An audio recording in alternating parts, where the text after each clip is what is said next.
أعوذ بالله من الشيطان الرجيم. بسم الله الرحمن الرحيم. الحمد لله رب العالمين، والصلاة والسلام على رسول الله محمد بن عبد الله. اللهم صل وسلم عليه وعلى آله وصحبه أجمعين، وبعد. Assalamu alaikum wapendwa wanamizani mahali popote mlipo. Leo tunakuleteeni taarifa zilizo muhimu sana. Taarifa ya kwanza ni ile ya Israel. Israel leo imetoa tamko kwamba itaendeleza kushambulia ukanda wa Gaza hadi pale wa Palestine watakapokuwa wameondoka kabisa na bila kubaki yoyote miongoni mwao katika ukanda wa Gaza. Taarifa ya pili inatoka Amnesty International, ambayo kiongozi wa shirika hilo anaelezea siku 100 za kurejea madarakani kwa rais wa Marekani Donald Trump katika awamu hii ya pili, na kwamba kurejea kwake imekuwa ni janga kubwa kwa Marekani na kwa dunia nzima kutokana na kuvunja kwake haki za binadamu na kutumia ubabe zaidi kuliko kufuata sheria. Kadhalika, mmoja kati ya wabunge wa Marekani amenuia kupeleka na kuwasilisha ibara 7 za kutaka Donald Trump asailiwe katika bunge, hii ikiwa ni kwa lengo la kutaka kumuuzulu bunge limkatae, maana kumuimpeach, kumtoa katika uongozi Trump kutokana na jinsi anavyoangaliwa kuwa ni mtu asiyefaa kuongoza taifa hilo. Lakini vile vile tutakuwa na makala fupi ambayo inaelezea kuwa Marekani haijapata kuwa na rais aliyechukiwa zaidi katika uongozi kuliko anavyochukiwa Donald Trump, na hili ni tukio ambalo halikuwepo kupatikana rais kuchukiwa kama alivyo Trump zaidi ya miaka 70 iliyopita. Lakini kwanza tuanze na msingi wa channel yetu, ambapo ni Qur'an na hadithi za Mtume Muhammad sallallahu alayhi wa alihi wasallam. Katika Qur'ani tukufu Mwenyezi Mungu anasema, innal insana la yatgha, binadamu huwa na jeuri, an raahu staghna, pale anapojiona kuwa ametajirika. Msingi wa aya hii ni kueleza tabia za watu ambao wanakuwa na nafasi ya uongozi katika nchi, uongozi katika maeneo mbalimbali, ukubwa, utajiri kupita kiasi, wanavyokuwa na jeuri na kumfanya mtu yoyote asiyekuwa mwenye uwezo kama yeye kuwa ni mtu asiyekuwa na akili, na kufanya kwamba anaweza kufanya jambo lolote kiimani anavyoamini kwa sababu ya utajiri wake, au kwa sababu ya fedha alizokuwa nazo, kwa sababu ya utawala aliyokuwa nao, anaweza kufanya jambo lolote na isiwe chochote. Hii ndio hali ambayo anaonekana nayo Trump. Trump anaonekana kuwa ni mtawala ambaye asiyefaa, na katika makala hii fupi iliyomo humu ataelezewa namna gani asivyofaa na ni mambo gani anayoyafanya bila kujali. Na watu wanaofuatilia yale anayofanya Trump utaona kuwa ni kiongozi jeuri, kiongozi ambaye hajali maisha ya watu, na kuwepo kwake madarakani kumekuwa ni adha kubwa na mauaji makubwa sana dhidi ya Palestine. Miongoni mwa kutokuwa na busara kwake ni kule kudhani kuwa ni jambo la kawaida na halali ama kuwafukuza Wafalastini katika ardhi yao ama kuwaua, ili yeye achukue nchi ya Palestine iwe yake, ajenge mahoteli na kamari zake alizozoea kucheza, afanye kuwa ni mahali pa starehe, bila kujali, bila kufikiri kuwa ile ni nchi ina wakazi wake wa miaka kwa maelfu ya miaka wako pale.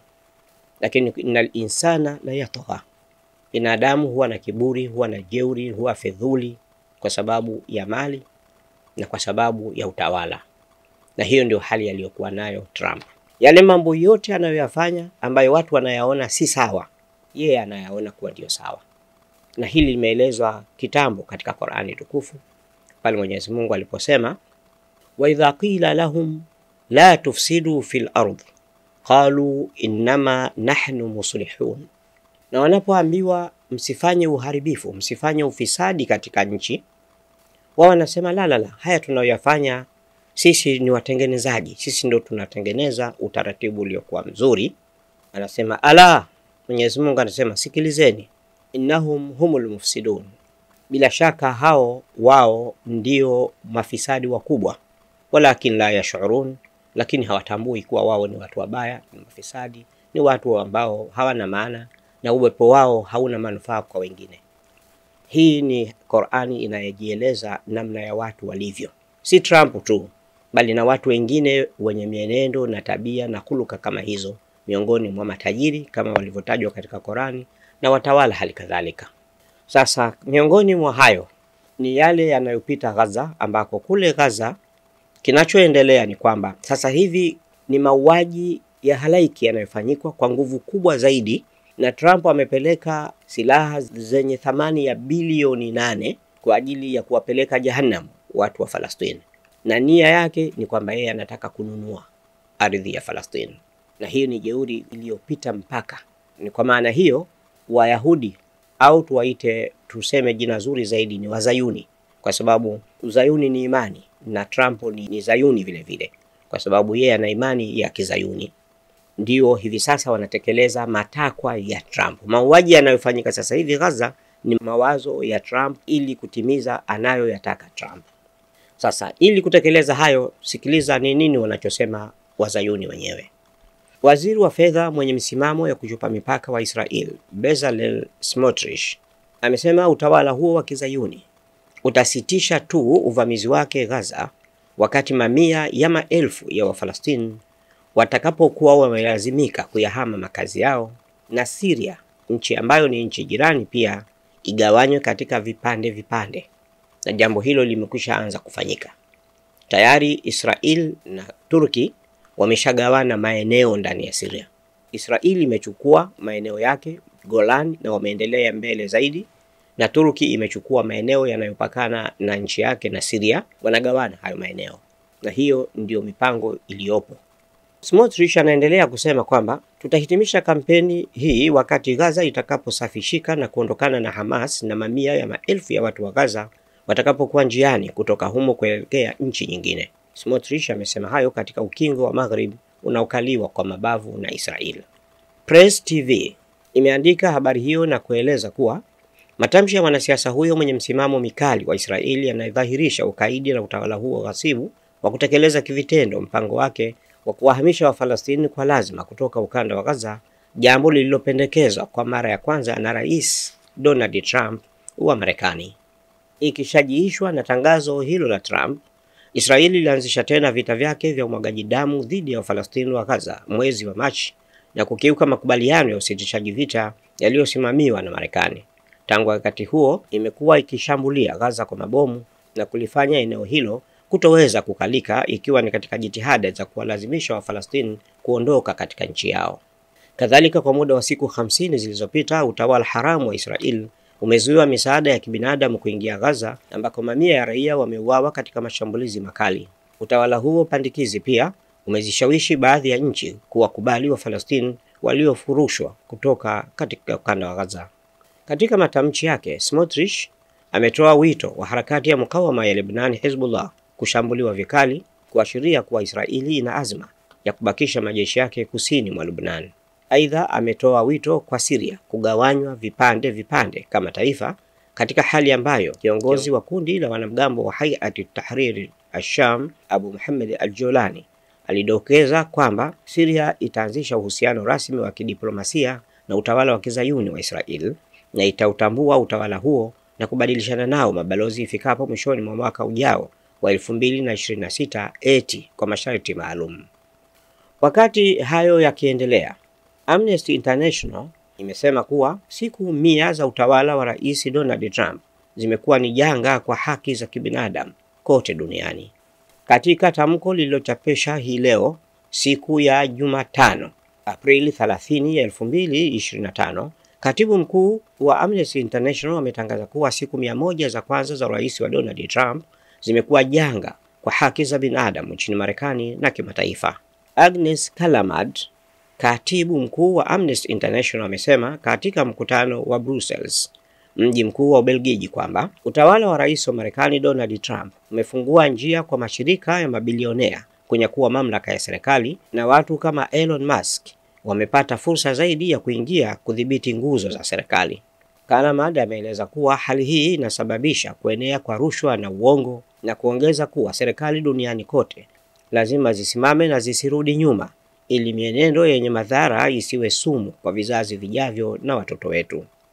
Katibu mkuu wa Amnesty International pia amekosoa mienendo ya nchi kama vile Marekani, Ujerumani na Uingereza ya kutojali mateso makubwa ya Wafalestina, akisisitiza kwamba nchi hizo zinashiriki katika hali hii kwa kutuma silaha kwa Israel na kukandamiza maandamano ya ndani dhidi ya sera zao. Agnes Callamard amesisitiza kuwa nchi hizo zimekanyaga azimio la kimataifa la haki za binadamu na kusema kuwa mkataba wa Umoja wa Mataifa, mkataba wa kuzuia na kuadhibu uhalifu wa mauaji ya kimbari na utawala wa sheria ni miongoni mwa nyaraka ambazo nchi hizo zimeipuuza. Huko Marekani, kufuatia siku 100 za utawala wa Trump akiwa madarakani katika awamu yake hii ya pili, mmoja katika wabunge wa nchi hiyo anawasilisha ibara 7 za hoja za kumsaili Trump kwa lengo la kumuzulu kutoka katika uongozi. Mbunge wa chama cha Democratic katika bunge la Marekani, Shri Thaneda, amewasilisha vifungu 7 vya hoja ya kumsaili na kumuzulu rais wa nchi hiyo Donald Trump. Thaneda, anayewakilisha jimbo la Michigan, amezitaja sababu za kutaka Trump asailiwe na kuuzuliwa kuwa ni matumizi mabaya ya kupindukia ya madaraka, ukiukaji wa wazi wa katiba na vitendo vya kidhalimu ambavyo vinadhoofisha demokrasia ya Marekani na kutishia utawala wa sheria. Donald Trump ameonyesha mara kwa mara kwamba hafai kuhudumu kama rais na ni kielezeo kwa hatari ya wazi iliyopo kwa katiba ya taifa letu na demokrasia yetu, ameeleza Thaneda katika taarifa aliyotoa mnamo siku ya Jumatatu, Aprili 28, 2025 na kuchapishwa jana siku ya Jumanne tarehe 29, 2025. Katika taarifa yake hiyo, mbunge huyu wa chama cha Democratic ameelezea kwa kusema vitendo haramu vya Trump vimeharibu mfumo wa haki, kukiuka mgawanyo wa mamlaka na kuweka mamlaka binafsi na maslahi binafsi juu ya utumishi wa umma. Hatuwezi kusubiri ufanywe uhalifu zaidi. Lazima bunge lichukue hatua. Rais huyo wa Marekani siku ya Jumanne alikuwepo kwenye jimbo la Michigan kusherehekea siku 100 za muhula wake wa pili wa kuweko madarakani, ambapo alitumia fursa hiyo kujigamba kwa yeye ndio rais wa Marekani aliyefaulu kufanya vizuri zaidi kuliko rais yoyote awaye kabla yake. Trump aliwaambia wafuasi wake waliokuwa wakimshangilia kuwa miongoni mwa mafanikio yake ni kuwafukuza wahamiaji haramu walioingia nchini humo kwa magendo, na kuwafukuza kunarejesha mafanikio kwa Wamarekani kwa kuchukua nafasi za ajira walizokuwa wamepora wahamiaji hao. Hata hivyo, wananchi wengi wa nchi hiyo wanalalamikia maisha magumu zaidi ya siku 100 za utawala wa Trump madarakani kutokana na ughali wa maisha na kupanda kwa bei ya mahitaji muhimu kunakotokana na vita vya ushuru alivyovianzisha, ambavyo amelazimika kuvisitisha kwa muda wa miezi 3 kwa madai eti kujipanga vizuri zaidi baada ya kuwa amewekewa na yeye vikwazo na nchi alizoelekeza vikwazo kwao na kusababisha mfumuko mkubwa sana wa bei ya bidhaa muhimu nchini Marekani.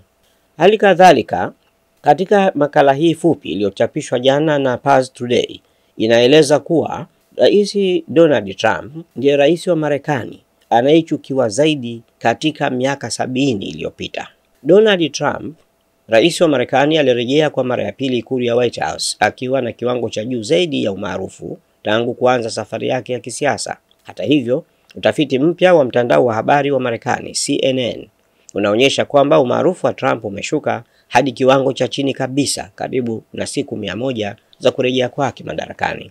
Kwa mujibu wa utafiti huo, kiwango cha umaarufu wa Trump kimefikia 41% ndani ya siku 100 za kwanza za urais wake, kiwango cha chini zaidi miongoni mwa marais wapya wa Marekani katika kipindi angalau miongo 7 iliyopita, hata ikilinganishwa na muhula wake wa kwanza. Pia kuridhika kwa wananchi na utendaji wa Trump kumeanguka kwa alama 4 ikilinganishwa na mwezi Machi na kushuka kwa alama 7 kutoka mwishoni mwa mwezi wa Februari.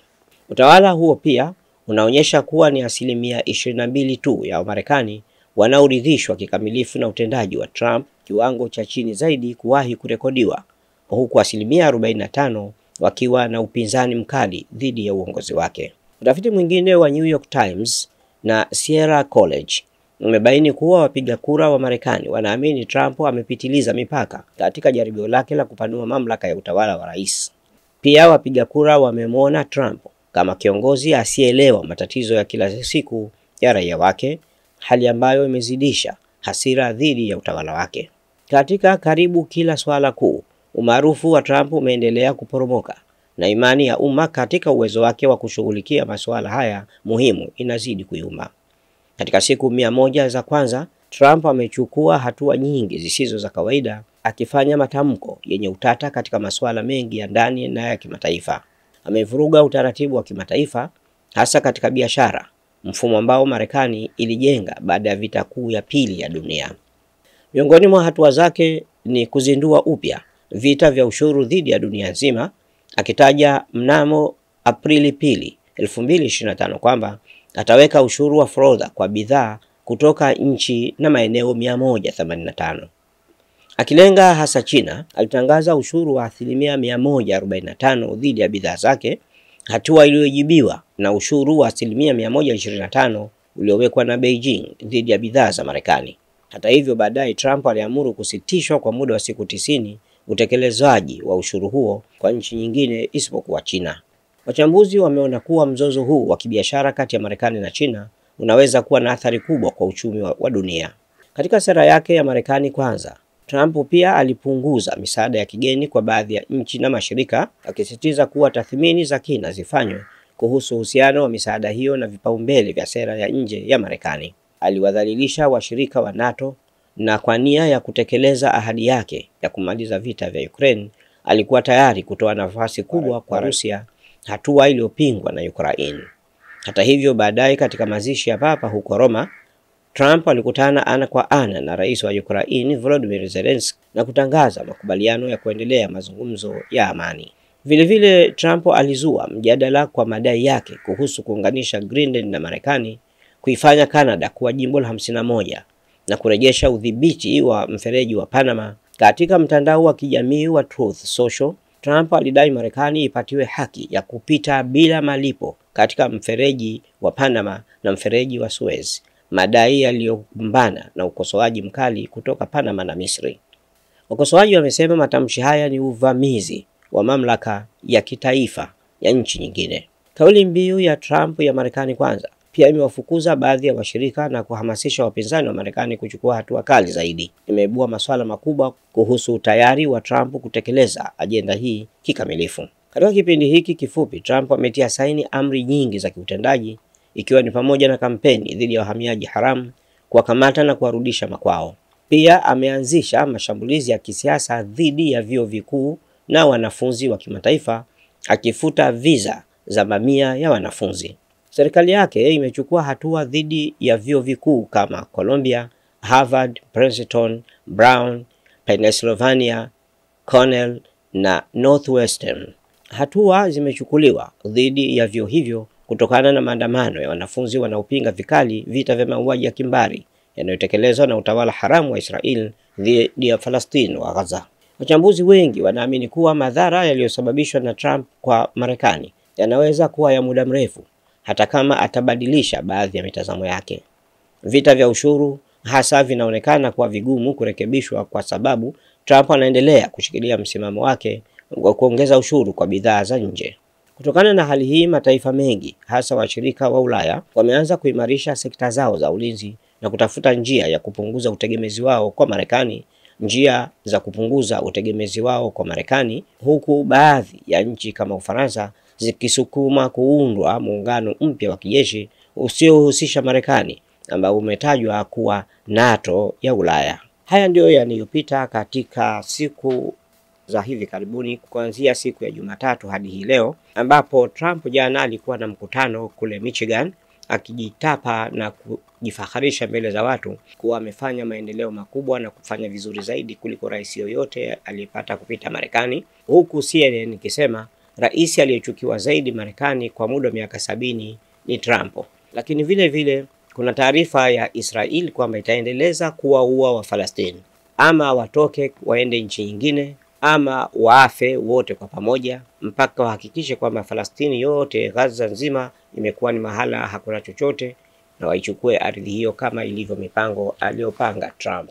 Tuzidi kumuomba Mwenyezi Mungu. Wafalestina ni binadamu walioumbwa kama alivyoumbwa Trump, na ile ndio nchi ambayo Mwenyezi Mungu aliyowapa. Hawakujipa, wamezaliwa pale, wamewakuta wazazi wao pale, mababu zao, vizazi na vizazi kwa maelfu ya miaka. Trump hawezi kuwaua na kuwamaliza Wafalestina, wala hawezi kuwaondoa katika nchi yao ya Falestini.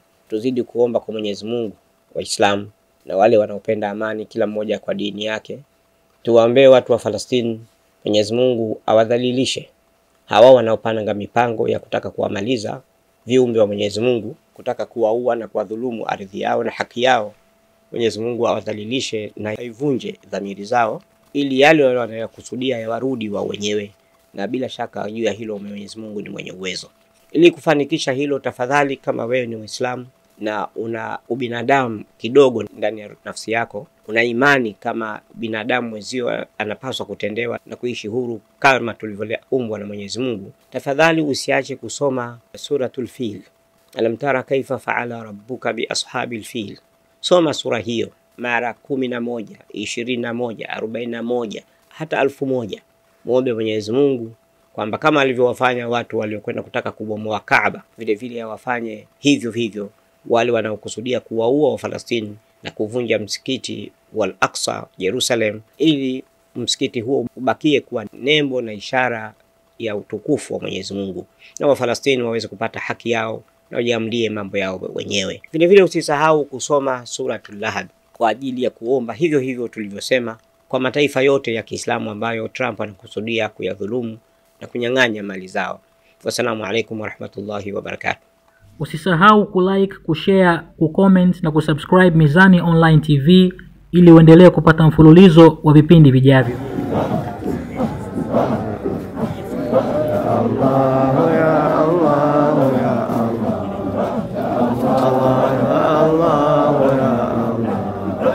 Allah